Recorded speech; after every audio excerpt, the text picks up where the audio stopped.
just adjust it. Oh boy, they say, there's an old saying, they say, if you want to learn something, then teach.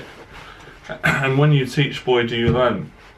Just came back from London, working with a friend of mine that I've been helping on my 6 weeks program. What a session, fantastic. And just came away, just a light bulb moment. I always say to the guys, I'm helping you because selfishly it helps me. I love to help you, and the great thing is you're helping me back too, so we're building a friendship and we're helping each other. A lot of people have got a problem with this concept. I get a lot of people writing comments on my videos about teachers, the skepticism around teaching. Oh, they're just doing it for the money because they're businessmen, they want to take your money, or people will just teach because they're selfish. That's right, I am selfish and I do enjoy the money, and one of the reasons I teach is because it makes me feel good. And I get paid to do what I love, which makes me feel good. I don't think that's a bad thing. I think that makes me a very honest, genuine, loving, caring person.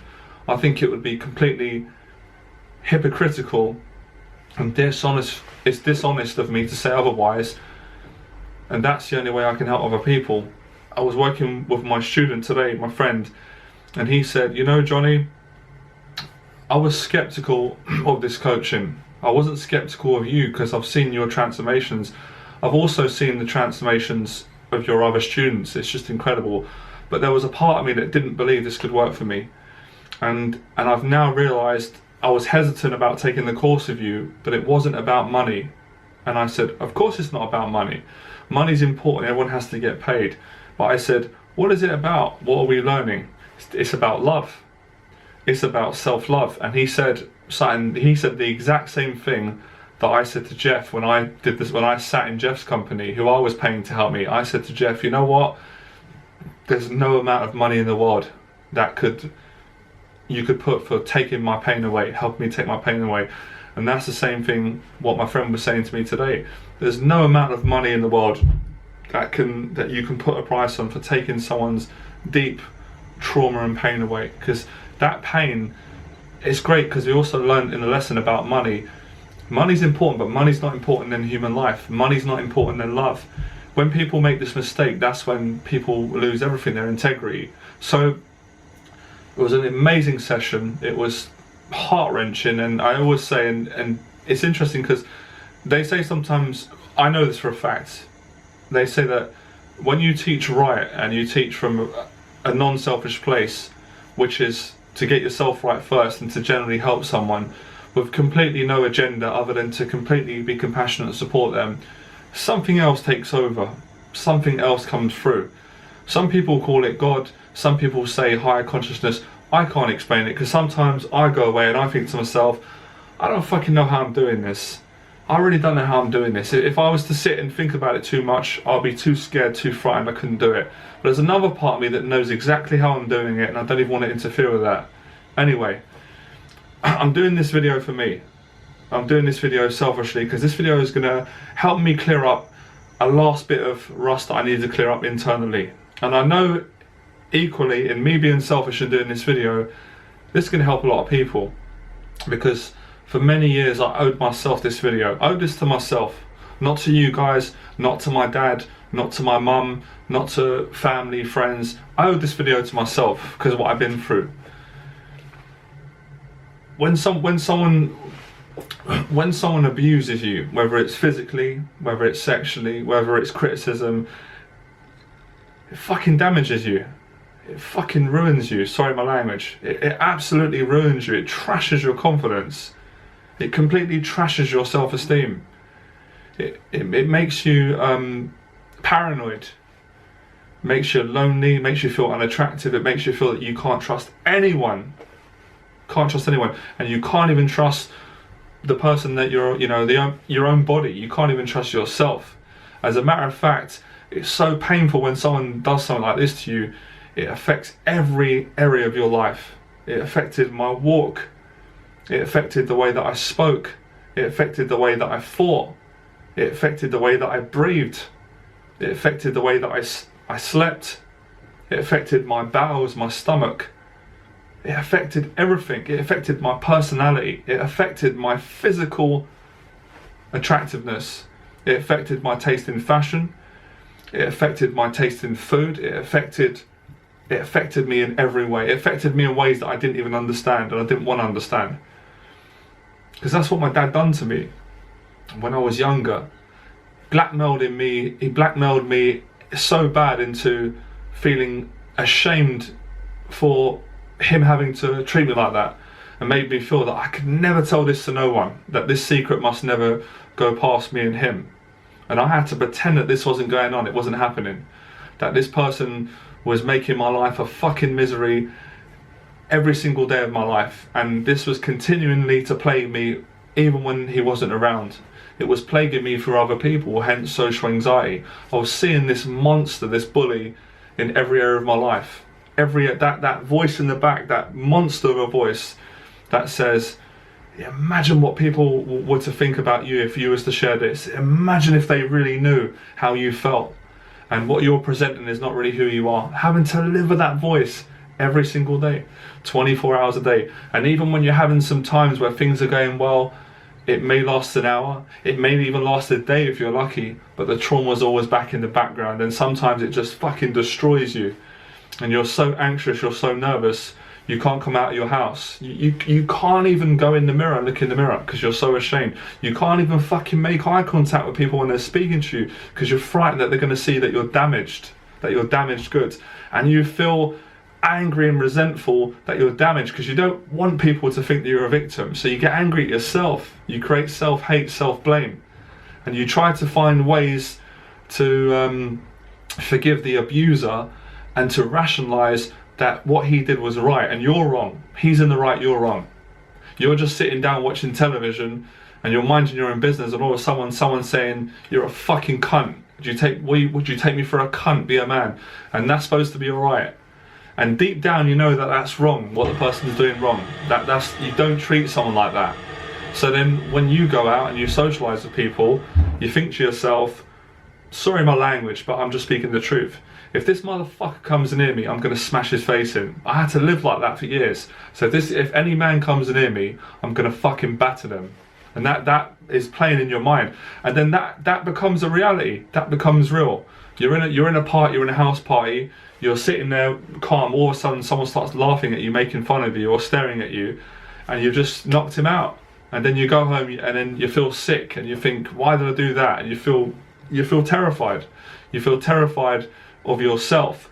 So you're frightened of the abuser, you're frightened of people, you're frightened of everyone, even your family, you're frightened of everyone, animals, cats, babies, you're frightened of the world, you're frightened of traffic, you're scared all the time, and you're frightened of yourself. The biggest fear is yourself. So you can't be yourself. You can't be the self that's angry. You can't be the self that's hateful and insecure, because people will see it, they'll judge you, and it will frighten people. And because there's still a part of you that's good and genuine, you don't want people to be scared of you. I didn't want people to be scared of me. I didn't want my friends to be scared of me. I didn't want my family to be scared of me. I could feel that people were scared of me when I was younger. I could feel that men were scared of me. They were not comfortable around me, and I wasn't comfortable around them because of what my dad did to me. And this man that you call dad, you don't even want to call him dad because you don't even feel he's your dad. He's a fucking stranger he's living in your house and he's bullying people. He's an invader who's broken into your house.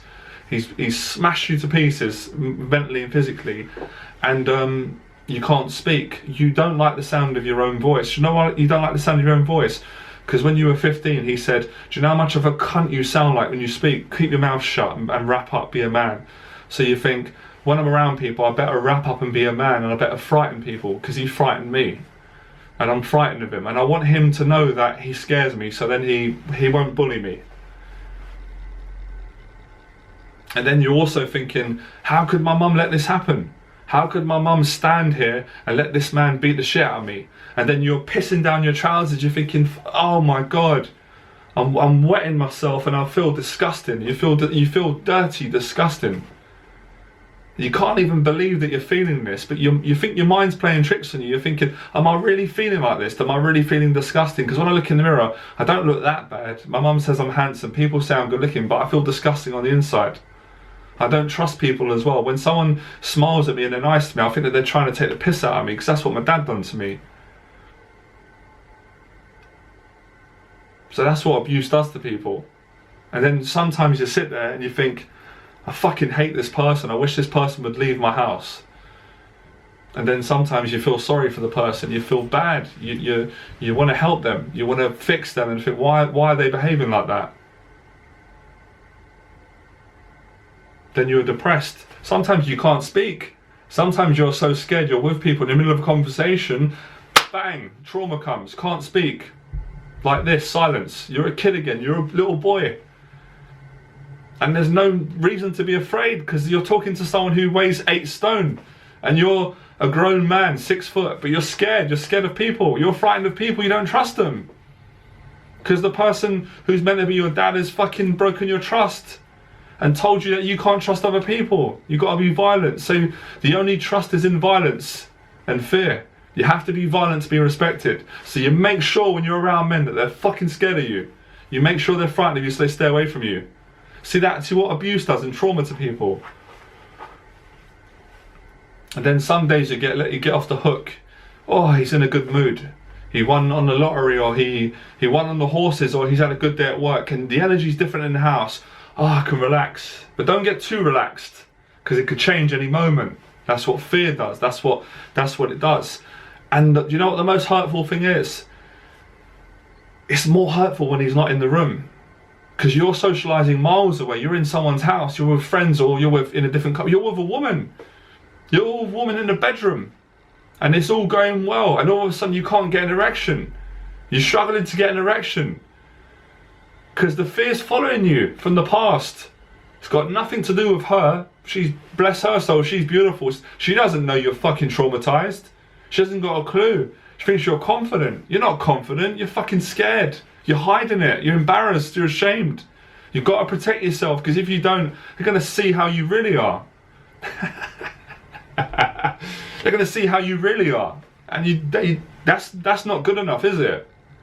Because when you were like that before, it was wrap up, be a man. So being a man must be being vocal, being aggressive. And you're scared of him physically, you can't get the better of him. You're scared of him verbally, you don't want to betray him, you don't want to tell anyone. You want to tell someone and get help. You can't tell someone because you'll be a grass. You'll be disloyal. Disloyal to what? For someone who fucking abused me every single day of the week. Is that being disloyal? What about the loyalty to myself and God? That's what I used to ask myself in my room. Why am I feeling like this? I was told all my life, stop feeling sorry for yourself. Okay, I'll stop feeling sorry for myself. Then I'm going to stop feeling sorry for other people. Then I'm going to smash someone's head in when I go to a club when they try and bully me. Because I always got bullied by men. Men always tried to bully me all the fucking time. And then they want to be my friends after. All the time. So you do start being a victim. You think, fucking hell, I don't feel loved. I don't trust people. Even when people try and give me love, I don't want it. I don't trust it. I don't want it. Thank you very much. I prefer them to be violent to me, because at least with violence there's honesty in it. At least when someone's violent, I can see their face. When people are nice, I don't trust it. They're wearing a mask. That's how I felt for years. With women, with my own family, didn't trust it. But luckily I had a few other people that I trusted. I trusted my nan. I felt comfortable with my nan. I always felt safer with my nan. My nan knew it. My nan healed me. God worked through my nan. My nan made me comfortable. She gave me that healing. I had to run to my fucking nans to get away from him.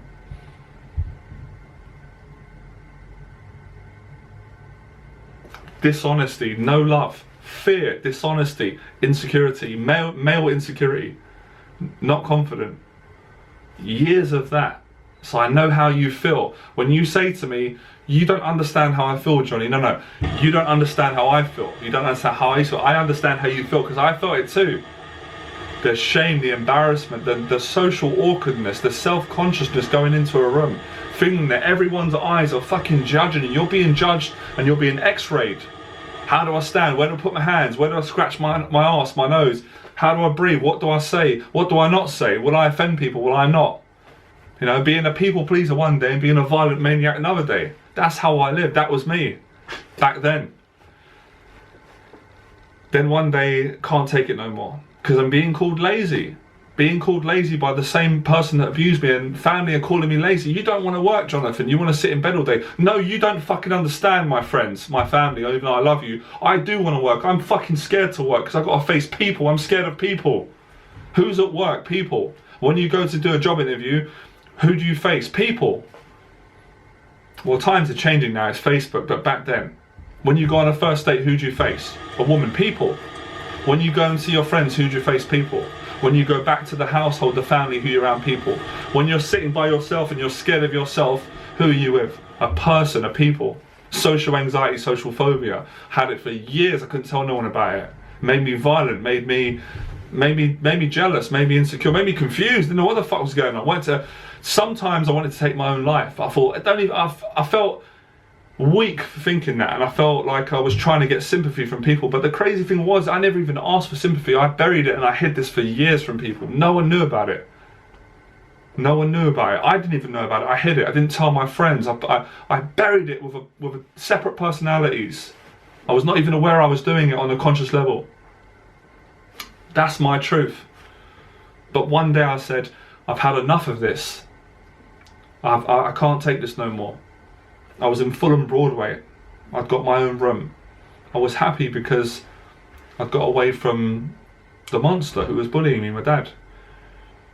And I sat in this room, a small room like this, and it was quiet. It was quiet. It was still, and I thought, I'm 24, 25 years of age. I never achieved nothing in my life. I've always been scared. I don't trust people. I don't trust my own friends, not fully. I want to trust them, but I can't. This story won't let me trust them. It's nothing to do with me. It's nothing. Don't tell me. It's a fucking story in my head. It's the feelings. It's the feelings coming up, the uncomfortableness when I'm around people. It wouldn't let me trust people. He wouldn't let me trust people. Even though he said, of course you can trust people, go and play football with your friends. Well, after the way you spoke to me, being a cunt, a mummy's boy, I'm supposed to go and play football? Okay, I'll go and play football. The amount of fights I had was ridiculous. Sitting in Fulham Broadway one day, 24, 25. I tried years of this shit, this positive, be happy, life is good. That shit didn't work. That Tony Robbins shit didn't work for me. Even though I like Tony Robbins, it didn't work for me. I tried music. I tried violence. That didn't work. I tried, making people afraid. That didn't work. I tried the boxing. The boxing helped, but the boxing didn't work. Made me more violent. I'm going in the gym and I'm seeing my dad on the heavy bag. I'm carrying the story. It's not even my dad. It's the story that he put on me. It's the demon that he put inside me. Even when we started to get better, we get on better later. We started to get, we got on better. He changed as he got older. He was not the same person that did that to me years ago. But the story continued. I couldn't stop it. The feelings. It was the feelings that the story gave me. Anytime I started to achieve a sign, it just tore it off me. It raped me. It took it away from me. So every time someone complimented me, I didn't believe them. So 24, 25, bad depression. I was told when I was younger I can't cry, so I suppressed my emotion for years. I started crying in my room. Please God, please take this pain away. Please God, let me be normal. Take this fucking pain away from me. Let me be able to be normal, make them socialise with people, and not be frightened all the time, and trust people. Please take this pain away from me. We're reading the Bible, please. I don't even believe in this bullshit, this fucking Bible shit. I don't even believe in God. It's a load of bollocks, but please, if you can help me out. Fucking hell, please, any God, I don't care what religion it is, just please help me take this pain away. Take this monster out of me. Because if I can get this monster out, I know I can go and achieve things. I know I can be a good person, because I am a good person. I am a good person. You know my heart. I'm talking to a God that I don't even believe, because I don't trust myself. I don't trust God. I don't fucking trust myself. I don't trust my family or friends. But part of me, there's some sort of awareness that does know I'm good and trust me. It knows that there's a way this can work out. I was listening to Les Brown. There's lots of defining moments. And this is after I met Floyd, because whilst I was around Floyd, it was great, but the story's still going on, and I trusted Floyd as much as I could. I loved Floyd. He's one of my best friends I ever met. It's nothing to do with Floyd. This is me. This is my story. And I'm crying, I'm fucking crying. I said, you know what, I can't take it no more. I'm on job seekers allowance. I feel like I'm a failure. My friends are laughing at me, everyone's laughing at me. I'm embarrassed of my family because I'm embarrassed of me. I'm embarrassed of where I grew up from. I don't want to feel like this. I feel disloyal, I feel like I'm betraying them, but this is how I feel. I can't change how I feel. Doesn't matter whether I'm ashamed or I feel like I'm betraying or I'm being a grass. I can't change what I'm feeling. This is what it's telling me. This is the fucking truth. The truth is ugly. It's fucking uncomfortable, but it's the truth. I started working on myself. I started going out practicing with women. Of course, I got better. I knew how to hide this. I knew how to hide that trauma side, that traumatized personality, the real me who's shy, introverted, and awkward. I got laid a lot with lots of women, started to feel good, but the story still fucking continued. Once in a while, I started to teach. I was transforming people's lives. I was able to help people, but I couldn't help myself. I couldn't love me 3 years ago. It all starts changing. I started to forgive myself. I knew what he said wasn't true. It is easy to forgive someone when you know what they actually said it holds no truth. Because you know that you don't sound like a cunt when you talk, because you've transformed people's lives all around the world. You've been successful with loads of women, but you don't even care about what people think about you no more. You don't care about sleeping with loads of women, not in a negative way, but you don't need their approval. You done seeking approval. We've been doing that shit for years, trying to get dad's approval and mum's approval and everyone else's approval and society's. You don't even care no more. You've gone beyond caring. You've gone beyond hate. You've gone beyond insecurity. You just don't care no more. You're just in, I don't even know what emotion it is. You're empty. And this is when you get powerful, because you think to yourself, this is interesting, because it can't get any worse than this. So as I said, you've done seeking validation. You've gone past social judgment. You've gone beyond caring about what people think about you. And I can't explain it. I can't give one defining moment, because there's been many. Meeting Floyd, that was godly. I don't care what anyone says. Going into the pickup stuff, although it was dishonest, it wasn't right for me. There was something godly about that. And teaching other men, helping them, that was healing for me. That was godly. Compassion, couldn't help it. Good at it. Don't even fucking know how you're good at it, but you're good at it. And just getting help, and of course I've mentioned it before, getting Jeff's help, life-changing, all these events. And then you sit there one day and you think, you know what, I'm afraid, but I'm not afraid anymore. So sometimes the story comes up, but the feelings are going away. I feel comfortable around people. I feel myself. I don't need anything. It's all here. Every Alan Watts video, every phase of I went through graffiti, through boxing, all the need to be liked. There's what's the word? Even my nan passing away, that hurt me. I've never spoken about it 3 years ago. God rest my nan, so I love my nan. This is part of a tribute to my nan. There is you can't explain it, but there is an awareness that is beyond comprehension and language. And you can't explain it, but you know it's going to be all right. And the fear's removing, and there is a sense of, it's not an arrogant sense, it's not smug, it's not vengeful. There is a sense of confidence, but it goes beyond confidence. Confidence is not even the right word. That's just touching on it. There is a vulnerability. It is so honest that there's no shame around it. You're not ashamed anymore. Or you're not ashamed to be ashamed openly, worldwidely. You're not embarrassed to be embarrassed. You're not feeling guilty to feel guilty. Even any forms of self-hate, you don't feel bad about that. You feel love. You start to feel love. You can't explain it. And you start feeling the kingdom within. You realise that only you could change it. That everyone else around you was giving you help, was guiding you. And you can't understand it fully, but the person who abused you helped you. Because without the abuse, you wouldn't be the man you are. I'm talking to you, Jonathan. I'm talking to you. Because this has been between me and you. This is Johnny Berba talking to Jonathan.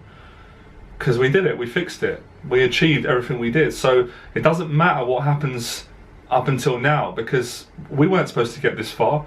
Remember what they told you in school? Mr. O'Halloran, you'll never amount to anything. You'll be a road sweeper. Not that there's nothing wrong with that. In the job centre years later, Mr. O'Halloran, you can't be a security guard or work in a hotel because you don't have the qualifications. You have to be a dishwasher. All the remarks from your dad, it wasn't true. You proved it. And you don't need validation from your dad. But you realise he didn't mean it. You feel forgiveness. But the forgiveness isn't easy. And you say to yourself, I've got to go and make sure this is right. I've got to test it. So I had to get Jeff's help. Thank God to Jeff. I don't even care if Jeff sees this video and people get sick of me talking about him and Floyd's name, because people keep saying, you're always talking about Floyd. I'm talking about Floyd, Jeff. These guys help me out.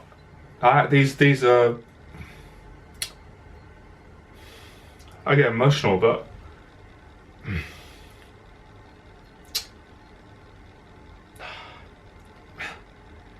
these are great men. These men fix me, they help me.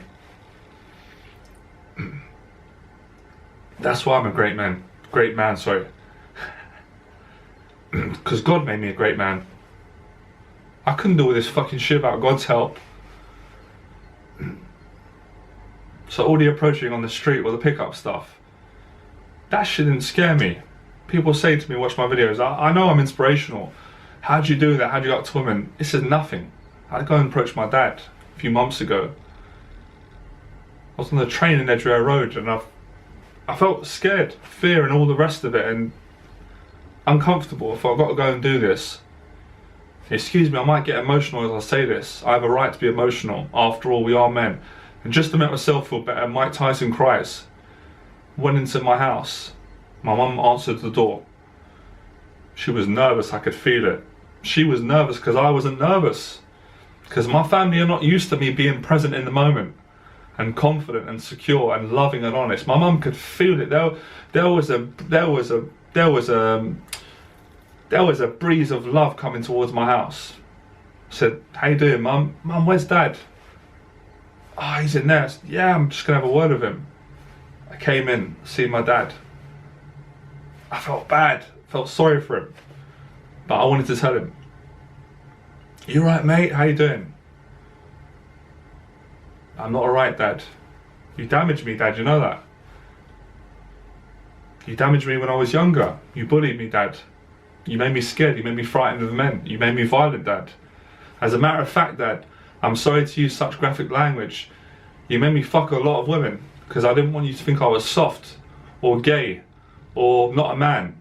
So I'm just letting you know I did that. Son, I didn't, you know, we've spoken about this before. We didn't speak about this before, Dad. It's not right. Oh, take a seat. Oh, come on. Yeah, sure, I'll let you have your say. So I heard him out. You know, he denied it a bit. I said, Dad, and I was calm. You said you believed in God, Dad. You said you're a man of God. So I'm just going to repeat a verse back to you, Dad. It's from the Bible, actually, what you told me about. The way you treat the least of you is the way you treat yourself. The way you treat your son is the way you treat you. You didn't treat me very well, Dad. I want you to know something, Dad, and I'm dead serious. With eye contact as well, you've got to remember, I never looked him in the eye for my whole life. I was frightened of him. I felt no fear at all. I was as cool as calm as I am now. So I'm not frightened of you no more, Dad. It's very important you know that. Oh, I didn't want you to be frightened. I'm not bothered about what you want. I'm telling you I'm not frightened of you no more. And I do forgive you, Dad. I'm your son. It wasn't right. We're supposed to be mates, get along, go out. I couldn't do that with you. I couldn't be myself around you. Do you know how frightened I was around men, Dad? Do you know how nervous I was? I didn't trust men. I was violent. Oh yeah, I had to make you tough. That doesn't work. Violence doesn't work, Dad. Violence doesn't work in relationships with family. As a matter of fact, violence doesn't work anywhere. Because I've tried all that stuff. I battled a lot of men. And you taught me how to do this, Dad. You put this on me. I didn't want to do it. I wasn't very kind to people. I was a bully myself. A relationship can only work on love. So I won't have a relationship with you if it's not based on love. I'm going to let you think about that, Dad. I'm going to let you process that. I've got to go now. Oh, don't go, stay, please. Dad, I've got to go and attend work. Went upstairs, gave my mum a hug, gave my mum a kiss, gave my brother a hug. I walked out the house, I felt free. Free from all this story, free from all this fear. I had no fear. I didn't see a bully no more. I seen a frightened man. A man that God had placed in front of me for me to serve and help. I had to help my dad. That's why I've loved teaching. I've always wanted to help men, to help me, to help my dad, to help other men as a metaphor. This is what God made me do. People say to me, I don't know which God, guys. I don't fucking have all the answers. All I know is what I feel. I wouldn't be able to do this work without help. I couldn't do it. I'd be too nervous, too fucking introverted. Sorry, my language is passion. I'm half Irish, and too fucking shy to go on YouTube and say all these amazing things and to go and do this, change people's lives. I fixed it. But I'm not gonna kid people, and I know this is ongoing, but the bulk of it's done. I am myself. I don't use tricks, I'm not dishonest, I'm congruent. Like everyone, I'm fucking nervous sometimes, man. I'm a human being. Okay, I'm a confidence coach. I get days when I go out and I'm nervous, but most times I feel confident. But at least I've got the truth, and the truth is important. And when someone abuses you, it keeps you in denial, it keeps you away from the truth, and all these fears trick you. We need to go towards the truth. That's why I was blessed. God helped me, I had great mentors. I'm so grateful, and I've said it already. And I told Floyd, yes, 2 days ago I bumped into him and I had a long chat with him. I told him everything, and it made our relationship stronger. It was fucking brilliant. Sorry I'm swearing, like, I was passionate. And I told Jeff the same. I said, what you've done for me is priceless. Thank you, my friend. I'll never forget it. I'll never forget it. Even the people who hate me and criticise me, they've helped me as well. They've made me stronger and broke me down. So I've got no room for hate, no room for violence. I'm not a violent man anymore. I'm a lovely person. I'm a God-serving man. And yes, I want to make money. I want to be a successful businessman, but I want to change people. I'm doing it already. Why am I saying it? I do care about people. I love the guys I work with. Trust me, I love them from my heart. I wouldn't work with them if I didn't love them. I wouldn't be nervous about working with them if I didn't care. I'm nervous because I care, but I'm not nervous because I'm not confident. I'm very confident in what I do because I get help. And this is what this young man taught me today, and he thinks that he's not helping me back and I'm changing his life. He gave me the confidence today to go on YouTube and tell the world, and to tell my story in full detail, and to be proud of my story, because my story is who I am. But it doesn't define me, but it's part of me. So this is the only way I can teach. So no matter how bad our stories are, we can change our stories and we can be inspired by our stories and motivated. My story is about love and forgiveness. I had to forgive my dad. I didn't have to, I wanted to. This is an ongoing process.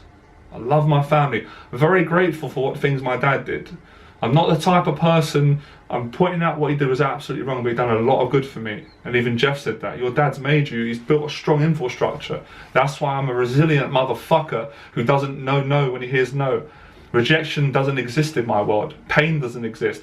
But love is the most important thing to me. That's why I do all this work. That's what all the money's about. It's all about love. Making the money, putting the stuff back out, making money to help more people. I love it because it selfishly makes me feel good, and I love helping people. That's what I'm here to do. I'm here to help frightened men that have got social anxiety that are damaged. Maybe here to help women too. That I'm not sure. We'll see how that's going to go. But I love these guys who come in front of me. I've got massive respect for them. I couldn't judge any of them. I was the same, but I've transformed my life. My dad transformed my life. I lived an amazing life. Money isn't a problem no more. We had nothing. I was poor on job seekers allowance. But it's not a life free of fear. And I've said this with Jeff. It's not a life free of fear, but it is a life full of love. And that is what makes life worth living. So that is my story, and I know it'll help a lot of people. Thank you for listening to my story. I apologise for the bad language, but I had to tell it how it is. And I feel great. I feel really good. I'm calm. I've identified myself. I've got rid of all of the false personalities.